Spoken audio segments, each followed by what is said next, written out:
Gentlemen, it's great to have you on our very first podcast of Man to Man.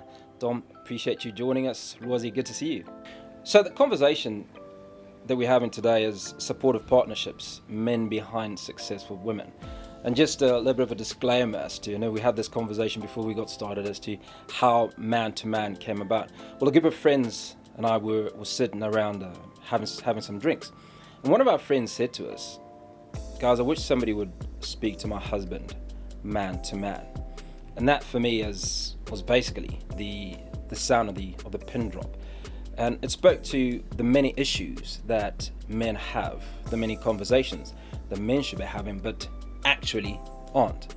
So here we are, shooting our very first podcast, excited about it. Now, as we talk about successful women, there are also men behind those women, and I'd like for you to tell us your stories, certainly, and then we can delve a little bit deeper into some of the conceptions or misconceptions, some of the roles that men have had to play or expected to play, and how all of that has progressed over time. So, Dom, if you want to kick off. Sure. My wife is a salon owner. She runs a very successful nail business. She's booked back to back all day, every day, and she's got 3 girls that work for her. And it wasn't always like that. Pre-COVID, things were a little bit different. And so what's happened since then is I'm in entertainment, and so that is our industry was one of the first to get hit, and so I had to stop work.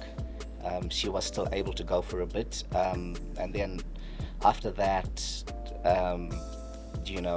we started to find out, and it just kind of evolved to a point where she was becoming the sole breadwinner in the home, and so we had to then now try and see how to manage as it evolved. It was very, very difficult in the beginning.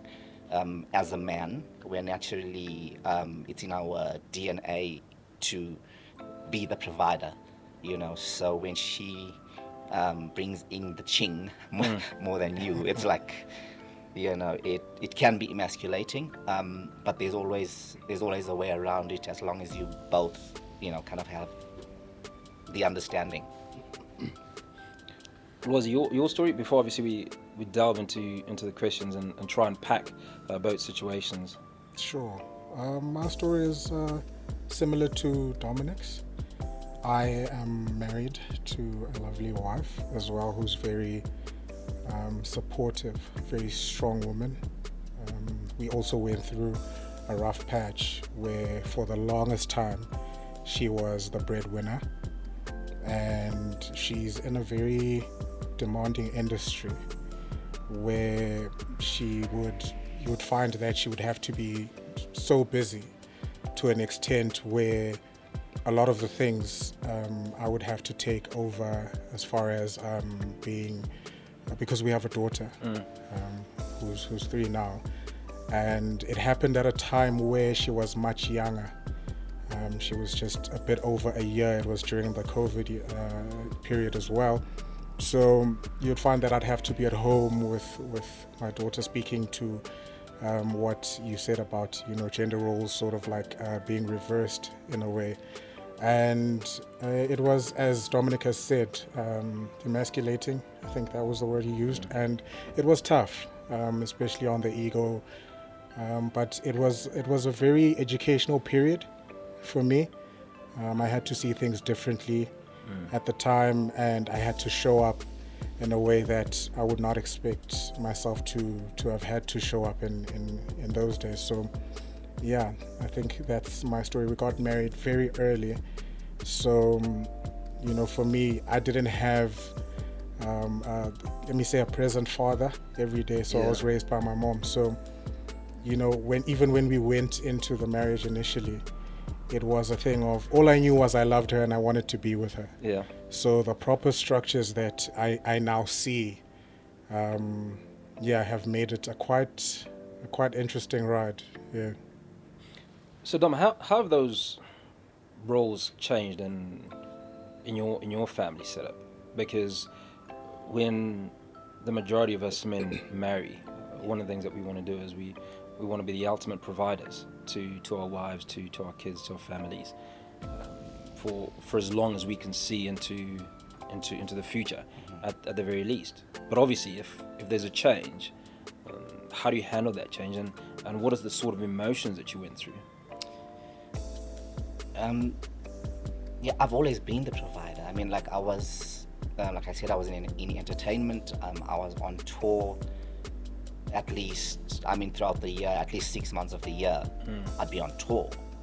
And even though it was difficult to kind of budget because of the industry I was in, I'd still come back and know that everything is sorted. But now, since this has happened, since we've had to now switch the roles,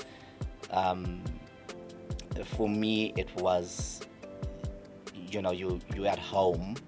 First of all, you've got nothing to do. You have nowhere to go because of the industry, and she's out now going to make the money, and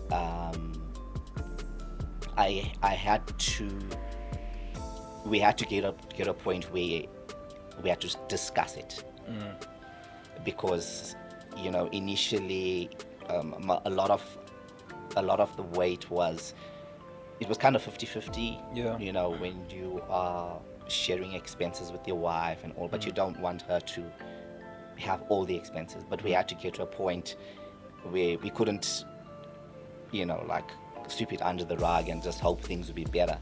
We had to get a point where we said, okay, this is the situation now. How do we move forward? How, who takes care of what? Was that a difficult conversation?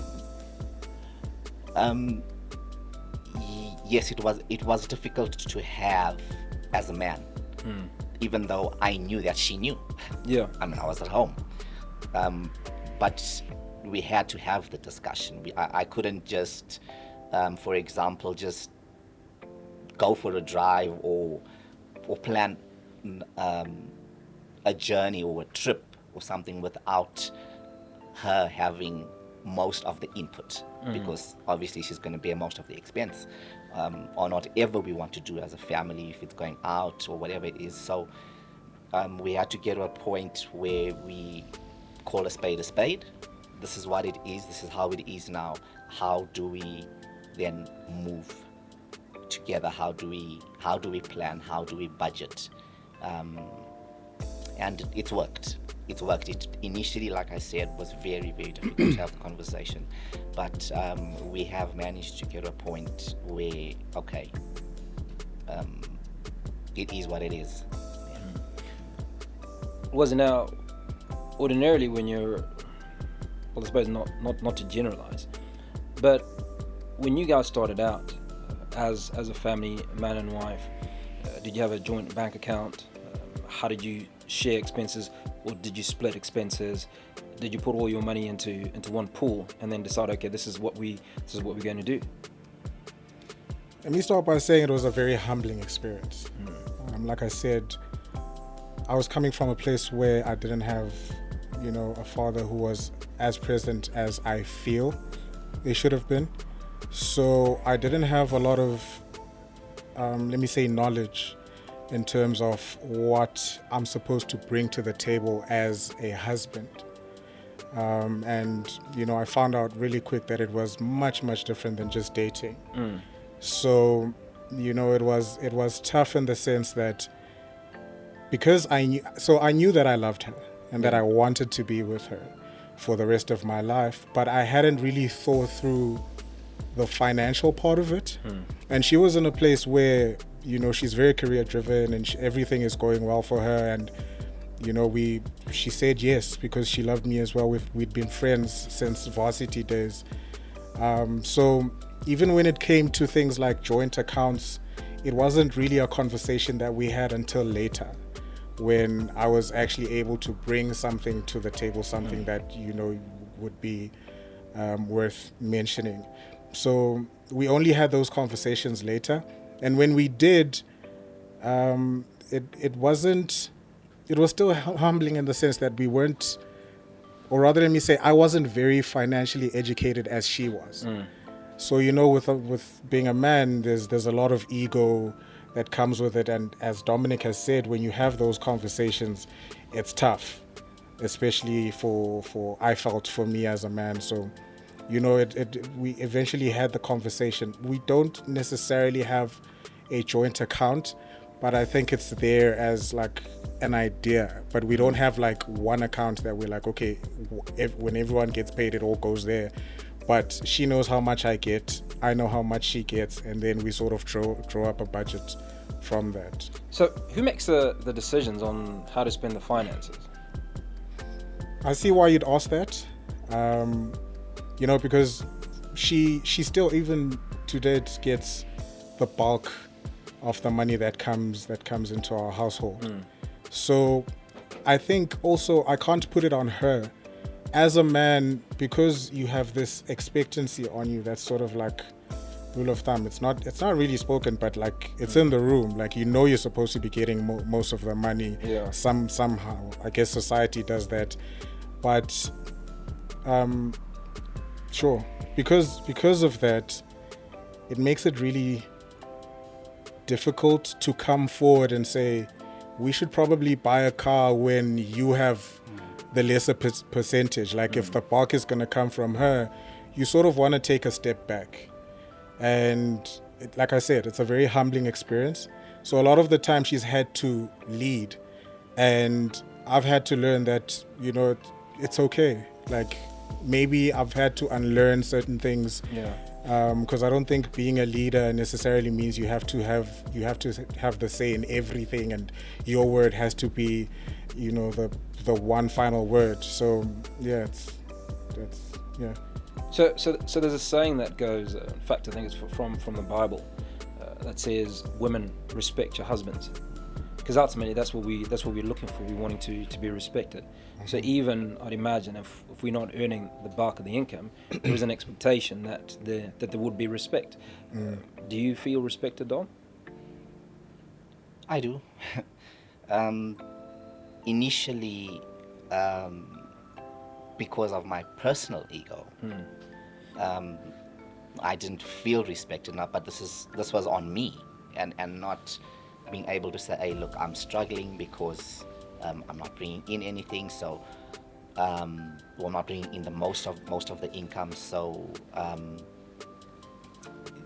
that the respect aspect, feeling disrespected, was on me, not on her. She continued being the wife she's always been. It's just that the finances have just changed a bit. And you ask the question, who makes the decision, the final decision? In our household, again, you get nervous as a man that brings in less to say, okay, maybe we should. So like, for example, now we've got Christmas coming up. Do I say, okay, are we going to Durban this year? Whereas long ago I could say, are we going to Durban this year? Yeah, sure. So now it's like, can we afford to? It's become, she has to have the input, and we come to an agreement, and we both have the final say. So let's talk about the pressures associated with that.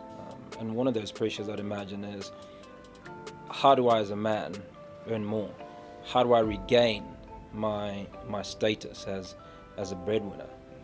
Or have gender roles sufficiently changed to the point where we accept it, that maybe this is how it's going to be for the rest of our lives, that she will bring in the bulk of the ching, as you've called it, Dom? Or is it a case of, geez, I'm under immense pressure, guys, what do I need to do to bring in more? I think masculinity can get toxic sometimes, and the reason I value my experiences is that it's taught me to be inclusive in my decision making. And the reason I said masculinity can be toxic is because, not to say anything about Dominic's example, but he said right now that because he was getting the money, he would say, we're going to Durban, as opposed to, let's discuss where we're going. So the reason I say I value my experiences is because of where we've come from. I've learned to involve my wife in literally everything. So the pressures will always be there. My main concern, though, is that it's societal, because your wife would respect you fully. She would love you. She would submit to you in everything, as the Bible says. But, it reminds me of the saying, offenses taken, not given. So even if she respects you fully, you'll sort of feel some type of way, even if she wasn't responding, if the energy she was coming in wasn't that. But you translated it the way that you did because of where you were. So because of society, I feel, and what people expect, but also as a man, I feel like we're wired in such a way that we want to provide. And that will obviously imply that maybe you should have the bulk of like the income. So the pressures are there, and you do want to know. I think we should also be open to perhaps getting some kind of direction from our helpers, as the Bible would call them. And just because they're a helper doesn't mean that they're lesser. I mean, if I'm asking you to help me pick up this couch that I'm sitting on, it probably means you've got equal strength or more. So we should probably look at it from that way and get help from them also, in terms of like, how can I actually get to that point? Because they also want to be spoiled, if we're being honest. They want to have that brag to say, my man got me this or whatever. So yeah, man, the pressures are there. They're real. Now let's talk about society, because you've talked about societal pressures, and that's what happens externally. So within the home, the two of you sit down and you're in agreement. You're speaking with one voice. You understand each other, but society doesn't always understand. Firstly, and secondly, society may call you out. Have you had those experiences, Dom? Have you dealt with them? If you have? I'm fortunate to have a circle of friends and community, even family, that understands the dynamics of my marriage. Do you have conversations? Have you had conversations around it, though? Yes, I have, and it's the pressures are there, like Loaz is saying, but like I'm saying, I've been fortunate enough to have conversations with people, and society does expect you. It's like, dude, you're the man. Like what, make a plan, sure, sort of thing. And I'll give you my typical example. My wife and I are wired differently. My wife is resourceful. She's what you'd call a hustler. My wife, she just goes for it. If there's an opportunity to make money and she sees it, that's it. She'll get out of her comfort zone. She'll do anything, But that's how she's wired. That's how she's always been. I, on the other hand, I'm not wired that way. I'm used to structure.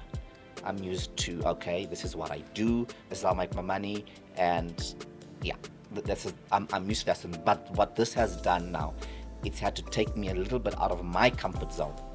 But that's the societal pressure you're talking about, where you're expected to, and at some point it really got to a point of even depression.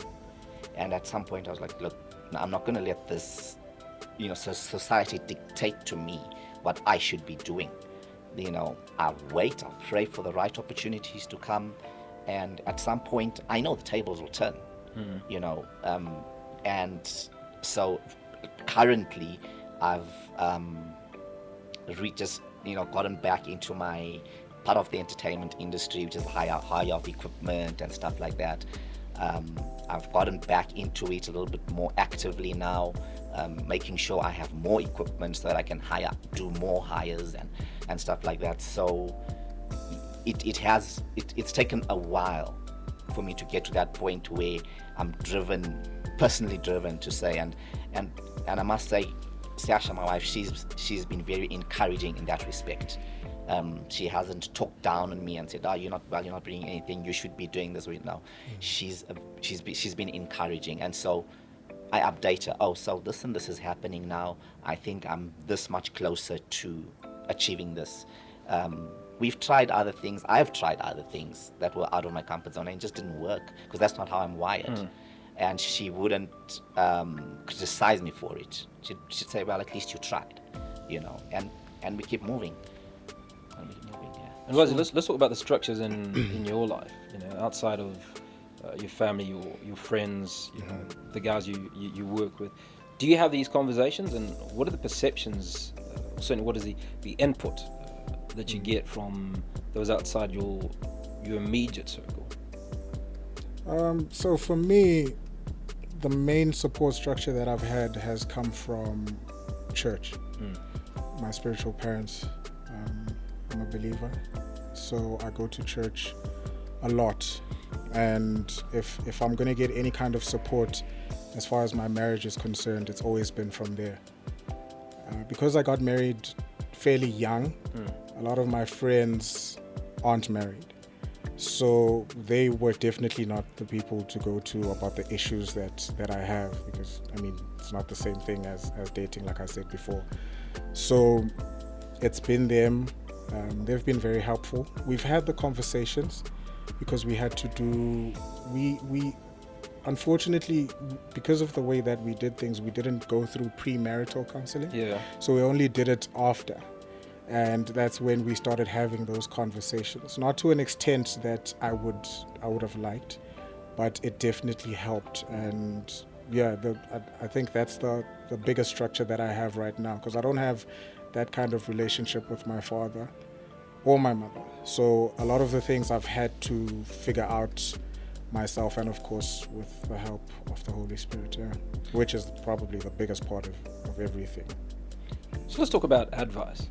You both have had incredible experiences where you are the men behind successful women. What is the advice that you would give to other men in similar positions, Dominic? I think my advice would be get a confidante. Find somebody that you can account to and talk to. And I'm really grateful for this platform because it's a place where men can talk. Because generally we don't like to talk. And I hope I don't babble. But I always give the example. If women are going through stuff, if two women are going through stuff, before the end of the day, like both of them will know that this and this has happened, this and this happened, and this and this happened. This is how I'm feeling, and it's out. It's a release. Men don't do that. And if a man is struggling, he's not going to talk to his wife because he's the man. So he's got to have this masculine thing, and I'm not going to talk to my wife if I have an issue. I'm not going to talk to my friend because as men, we're in competition, in a sense, not, physically in competition, but there's that ego, the testosterone, like, okay, you go, okay, yeah, you go, be like, I just bought an Audi. I'm like, yeah, I'm getting an Audi, I'm getting the A6, whatever, the 3 liter. No, 4 liter. Yours is a 3 liter. Yeah. I'm getting the 4. So we've got this competitive nature. And so we're not going to talk to another man about our weaknesses or whatever's bothering us. And my encouragement to men out there is find somebody that you can talk to. If you're in a church setting, it's the best. Speak to your pastors, speak to your leaders, and let them know, because what it eventually does lead to is depression. And then we know what happens after that. I've spoken to so many people, and the suicide rate with depression is higher in men than in women, all because men don't talk or don't want to talk. What was your experience or your words of advice? Yeah, some men probably wouldn't believe it if I said there's some advantages in going through the experiences that me and Dominic have gone through. Sure. And one of the biggest ones is that your wife is with you not because they're desperate, but because they actually really love you. my spiritual mother, Mam Linda, once said to me, the thing about the ring is it's so symbolic in the sense that when it's forged, it's different kinds of materials coming together. But for those materials to come together, there has to be a fire to bring them together, to make it malleable and formed into this one ring. So it's kind of a fire. And if you let it consume you and lead to things like mental illness or possibly even divorce, then, you know, that's horrible. That's a horrible outcome. But to speak to what Dominic was saying now, the most important thing, in my opinion as well, is you have to have some kind of spiritual foundation. And for me, that has been God. Our belief in Jesus, and both of us seeing eye to eye in those beliefs, have helped us to be grounded. The belief that it is a structure that God,